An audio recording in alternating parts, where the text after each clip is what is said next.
welcome back. Spinach and artichokes are healthy foods, but when you add the rest of the ingredients to make a delicious dip, it adds a lot of calories and fat. Author and food blogger Erica Schlick shows us a healthier version.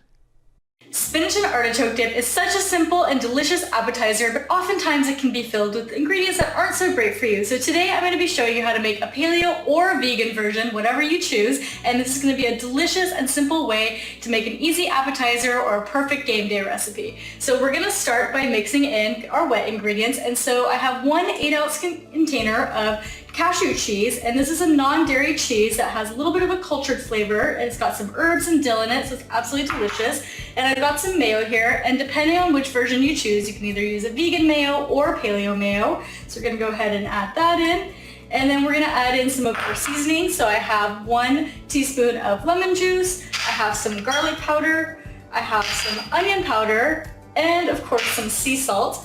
And we're just going to go ahead and use either a spatula or you can use a fork, and you can start to get this all combined here. You don't need to worry about over mixing it just yet because we're going to be adding in a few more ingredients. And now the next one, you can add in some nutritional yeast if you want to use that. If you do indulge in a little bit of dairy, it's not quite paleo and vegan, but you can always use some Parmesan cheese if you don't want to use nutritional yeast. We'll go ahead and get this mixed together here.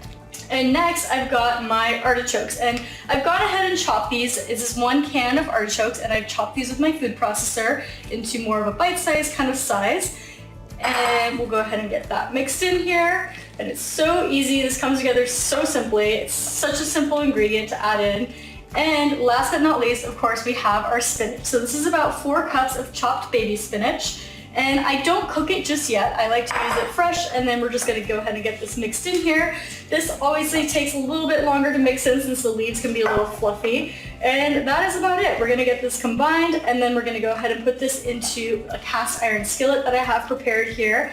And I've preheated my oven to 350 degrees. And once we get this mixed together, I want to get that fully combined there. We'll go ahead and pour this into our cast iron and bake it for about 20 minutes, and that's it. And it's so simple. Put it into one little pan, comes out, you can serve it in the cast iron. It's so easy and delicious. So go ahead and get this poured in here and get this popped into our oven. And our dip is now out of the oven, and I cooked it for 20 minutes, and I ended up putting it on broil just for a couple minutes just to get the top nice and crispy. And that's it. I love to serve it in a little cast iron dish. I think it's super cute. And as far as things to dip into it, I love to do some fresh celery, some carrot sticks, keep it really light and healthy. You can also do some grain-free tortilla chips as well. Both of those pair perfectly with the nice saltiness, the nice crunch, with the creamy deliciousness of the dip.